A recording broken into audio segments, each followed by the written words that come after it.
నమస్కారం. వెల్లనూస్కి స్వాగతం. ముందుగా ముఖ్యాంశాలు. శ్రీ లక్ష్మీ నరసింహస్వామి దేవస్థానం నందు అక్షయ తృతీయ ఉత్సవ వేడుకలు ఘనంగా పిట్టెంబండ సీతారాముల వారి 12వ వార్షికోత్సవ వేడుకలు. అతి పురాతనమైన కొండమెట్ల వద్ద వేయించేసి ఉన్న శ్రీ లక్ష్మీ నరసింహస్వామి దేవస్థానం నందు అక్షయ తృతీయ ఉత్సవ వేడుకలు ఆలయ కార్యనిర్వాహక నిత్యాన్నదాన ప్రధాన సేవకులు జాజుల మాల్యాద్రి ఆధ్వర్యంలో ఘనంగా నిర్వహించారు. తెల్లవారుజామున 4:15 శ్రీ స్వామి అమ్మవార్లకు పంచసూక్తములతో అభిషేక కార్యక్రమం నిర్వహించి అనంతరం స్వామికి చందనోత్సవాన్ని నిర్వహించడం జరిగింది. అత్యంత పవిత్రమైన వసంత ఋతువులో అక్షయ తృతీయ కార్యక్రమాన్ని శ్రీ మహావిష్ణువుకి ప్రీతిపాత్రమైన ఈ రోజు చేసే వ్రతమైన జపమైన దానమైన అక్షమైన ఫలితాలను ఇస్తాయని భవిష్యత్తులో పురాణం చెబుతుందని, అక్షయం అంటే నాశనం లేనిది, త్రేతాయుగం ఉగాదిగా, పరశురామ జయంతి శ్రీహరి వరాహావతారంలో కిరణ్య కసువుల్ని వధించిన రోజు కూడా ఈ రోజు అని పట్న సీనియర్ న్యాయవాది మాజీ ఏజీపీ ఏపీఎస్ఆర్టీసీ టీడీపీ కార్మిక పరిషత్ అధ్యక్షులు పోట్లూరి సైదారావు ముఖ్య అతిథిగా విచ్చేసి తెలియజేశారు. ముందుగా విశ్వమాత గో సంరక్షణ ఆశ్రమ స్లాబ్ నిర్మాణ పనులను ఆలయ ప్రధాన సేవకులు జాజుల మాల్యాద్రి, జనసేన మహిళా నాయకురాలు ఉషాలు కొబ్బరికాయలు కొట్టి పనులను ప్రారంభించారు. ఏకైక లక్ష్మీ నరసింహస్వామి దేవస్థానం ఇటువంటి ఆశ్రమ నిర్మాణ పనులను రాబోయే రోజుల్లో క్షేత్రంగా ఆవిర్భవిస్తుందని, గిరి ప్రదక్షిణ కార్యక్రమాలకు ప్రారంభ వేదికగా కూడా ఆశ్రమం ప్రజలకు సౌకర్యంగా ఉండేలా ఇక్కడ ఆలయ సేవకులు పనిచేస్తున్నారని, వారందరికీ ప్రత్యేక ధన్యవాదాలు, అభినందనలు తెలియజేయడం జరుగుతుందని వారు తెలియజేశారు. చారిత్రాత్మకమైన ఈ దేవస్థానంలో జరుగుతున్న పనులు భవిష్యత్తులో వినుకొండ పట్టణ ప్రజలకు ఆధ్యాత్మిక సనాతన లైబ్రరీని ఏర్పాటు చేయడం ఎంతో గొప్ప విషయంగా వారు పేర్కొన్నారు. అనంతరం అన్నదానం విచ్చేసిన భక్తులకు ఆలయ సేవకులు జాజుల మాల్యాద్రి ఆధ్వర్యంలో మహిళా భక్త బృందం ఆధ్వర్యంలో అన్న సంతర్పణ కార్యక్రమాన్ని ఏర్పాటు చేసి భక్తులకు ప్రసాదం అందజేయడం జరిగింది. అక్షయ తృతీయ ఒక మంచి రోజు, దేవుళ్ళకి చందనంతో పూజలు చేసేటువంటి రోజు.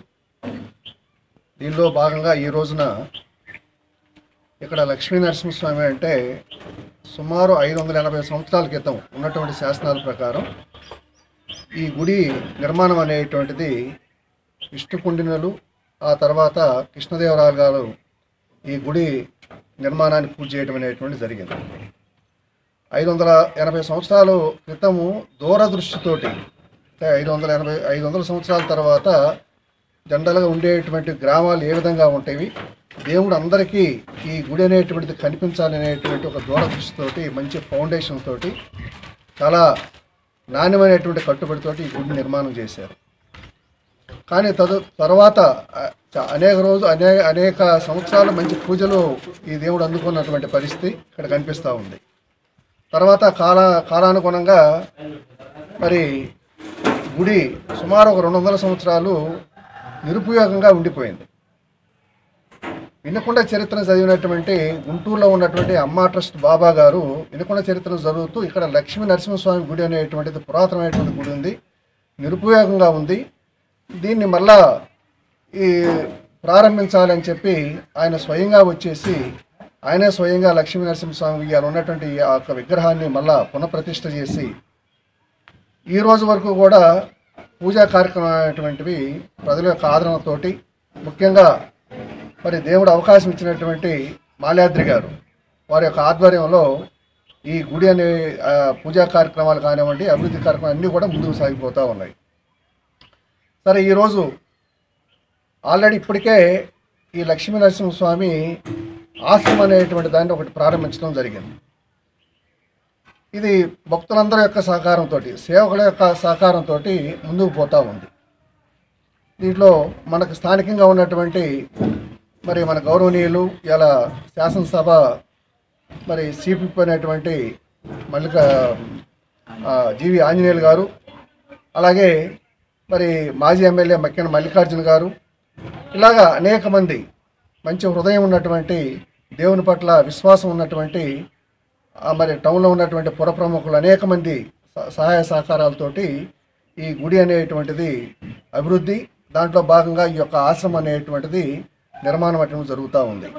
లక్ష్మీ నరసింహస్వామి విశ్వమాత గో సంరక్షణ కార్యక్రమానికి సుమారుగా మార్చి 9వ తారీఖున అంకురార్పణ చేయడం జరిగింది. ఈ రోజుకి రఫ్గా 50 రోజులు అవుతుంది. ఈ కార్యక్రమంలో ప్రతిరోజు కూడా ఉదయం సాయంత్రం కూడా స్వామివారి సేవలో ముఖ్యంగా మహిళా సేవకులు మరి కృష్ణవేణి గారు, రమాదేవి గారు, అదేవిధంగా బద్దిక నరసింహారావు గారు, పాటిమిన్ బజారు ఎమ్మని నాగలక్ష్మి గారు, మరి ఆమె పేరేంటి పెద్ద ఆమె పేరు భూదేవి అమ్మగారు, అట్లాగే మరి రైల్పేటలో బ్రహ్మరాంబ గారు, మరి పిచ్చయ్య, మరి ఆలయ పూజారులైనటువంటి రాము గారు, తారక్, వెంకటేశ్వర్లు వీళ్ళందరూ కూడా కార్యక్రమంలో ప్రతిరోజు కూడా తిరుగుతూ స్వామివారి యొక్క మహిమను ప్రతి ఒక్కరి ఇంటికి మేము వెళ్ళి చెప్పడం జరుగుతుంది. వారందరూ కూడా ఈ కార్యక్రమంలో భాగస్వాములై ఈ యొక్క కార్యక్రమం ఈరోజు బాగా రావడానికి రేపు నరసింహస్వామి జయంతి రోజున స్లాబ్ వేయడం జరుగుతుంది. ఈరోజు అక్షయ తృతీయ సందర్భంగా ఈరోజు స్లాబ్కు సంబంధించిన పనులకి అంకురార్పణ కార్యక్రమంలో భాగంగా మరి గౌరవనీయులు పట్టణ పుర ప్రముఖులు సైదారావు గారు, ఎక్స్ఐజీపీ వారు చేతుల మీదుగా ఈరోజు కొబ్బరికాయ కొట్టడం జరిగింది. అదేవిధంగా మహిళా సేవకురాలు ఉషా గారు వీళ్ళందరూ కూడా ప్రత్యేకంగా పాల్గొన్నారు. విష్ణుకోడు నగర్ నుంచి కూడా నరసింహస్వామి భక్త బృందం పాల్గొన్నారు. అదేవిధంగా మరి స్టీల్ కొట్టు ఫ్యాన్సీ బజార్ నుంచి వరయ్య గారు, మా సరోజనమ్మ గారు వారి యొక్క భక్త బృందం ఆధ్వర్యంలో మార్కాపురం వాస్తవులందరినీ కూడా ఈ యొక్క కార్యక్రమంలో పాలు పంచుకునేలాగా ఈ కార్యక్రమాన్ని ముందుకు తీసుకెళ్తున్నారు. పట్టణంలో ఉండే ప్రజలందరూ కూడా గమనించి కోరిన కోరికలు కొంగు బంగారంగా అనుకున్న ప్రతి పని జరిగేటువంటి లక్ష్మీ నరసింహస్వామిని అందరూ కూడా దర్శించి ప్రతి పని కూడా విజయవంతంగా జరుగుతున్నటువంటి ఈ కార్యక్రమంలో అందరూ కూడా భాగస్వాములు అవ్వాలని, ఈ వినకొండ నియోజకవర్గ అభివృద్ధి పథంలో నడవాలని మరి చీఫ్ జీవి ఆంజనేయులు గారికి, అదేవిధంగా లక్ష్మీ నరసింహస్వామి ఆశీర్వాదంతో మాజీ శాసనసభ్యులు డీసీబీ చైర్మన్గా వారికి నేను అనౌన్స్ చేయడం జరిగింది. వారికి కూడా లక్ష్మీ నరసింహస్వామి భక్త బృందం ఆధ్వర్యంలో గౌరవ సభ్యులందరి ఆధ్వర్యంలో వారికి ప్రత్యేక ధన్యవాదాలు, కృతజ్ఞతలు, స్వామివారి ఆశీర్వాదం తెలియజేస్తున్నాం. భగవద్బంధువులందరికీ నా నమస్మాంజలి అండి. ఇవాళ లక్ష్మీ నరసింహస్వామికి చందనోత్సవం, అలాగే అక్షయ తృతీయ సందర్భంగా, అక్షయ తృతీయ అంటే కూడా అక్షయమైనది, అఖండమైనది మనకి ఇంటికి వచ్చే రోజు అని చెప్పేసి అందరూ బంగారము అవి ఇవి కొంటూ ఉంటారు. నాశనం లేనిదని దీనికి ఒక ప్రతీక. అలాగే ఇవాళ వినుకొండలో వేయించేసినటువంటి అతి పురాతనమైన లక్ష్మీ నరసింహస్వామి గుడి దగ్గర మరి వారి బృందంతో ఏర్పాటు చేసినటువంటి విశ్వమాత గో సంరక్షణ ఆశ్రమం 2వ అంతస్తుకు ప్రతిష్ట కోసం, దాని ప్రారంభం కోసం నన్ను పిలిచినందుకు ముందు కమిటీ వాళ్ళకి నా హృదయపూర్వక ధన్యవాదాలు తెలియజేస్తున్నాను. ఇక్కడ ఏ విధంగా అయితే లక్ష్మీ నరసింహస్వామి వెలిశాడో పురాతనంగా, అదేవిధంగా ఆయన చరిత్ర తెలుసుకోవడానికి ఒక గోశాలను, యాగశాల, లైబ్రరీ, సనాతన ధర్మం గురించి మనం ఈ రోజుల్లో ఎవరు చూసినా కూడా ఫ్యాషన్ ప్రపంచానికి ఉన్నటువంటి వాళ్ళు లేదు మన ఆచారం ఇది, మన సనాతన ధర్మం ఇది అని తెలుసుకోవటానికి ఆ స్వామి చరిత్ర అయితేనేమి, మన హిందూ ధర్మం గురించి తెలుసుకోవటానికి ఇక్కడ ఒక లైబ్రరీని ఏర్పాటు చేయడం అనేది కమిటీ వాళ్ళని హర్షించదగ్గ విషయము. అందుకు నా హృదయపూర్వకం ముందుగా కమిటీ వారికి, మాల్యాద్రి గారికి నేను అభినందనలు తెలియజేస్తున్నాను. ఎందుకు అంటే అందరూ మర్చిపోతున్నారు మన ధర్మం గురించి. కాదు, ఇది మన ధర్మం, ఇది మన సనాతన ధర్మం అని తెలియజేసినందుకు ప్రతి ఒక్క విషయంలో మాల్యాద్రి గారు ముందుండి ఇది అని చెప్పేసి మనకి వినుకొండలో అయితేనేమి ఎటువంటి కార్యక్రమానికి కూడా ముందు ఉండి స్వామివారికి నిత్య కైంకర్యాలకు కూడా తను ఉండి చేస్తూ ఇలాంటి గొప్ప విషయాన్ని ఆయన ముందుండి నడిపిస్తున్నందుకు నా హృదయపూర్వక ధన్యవాదాలు తెలియజేస్తూ ఇటువంటి కార్యక్రమాలు నన్ను భాగస్వామ్యం చేసినందుకు కమిటీ వారికి, భక్త బృందానికి, నా తోటి మహిళలందరికీ కూడా నా హృదయపూర్వక నమస్కారాలు తెలియజేసుకుంటున్నాను. జై లక్ష్మీ నరసింహ, జై జై లక్ష్మీ నరసింహ.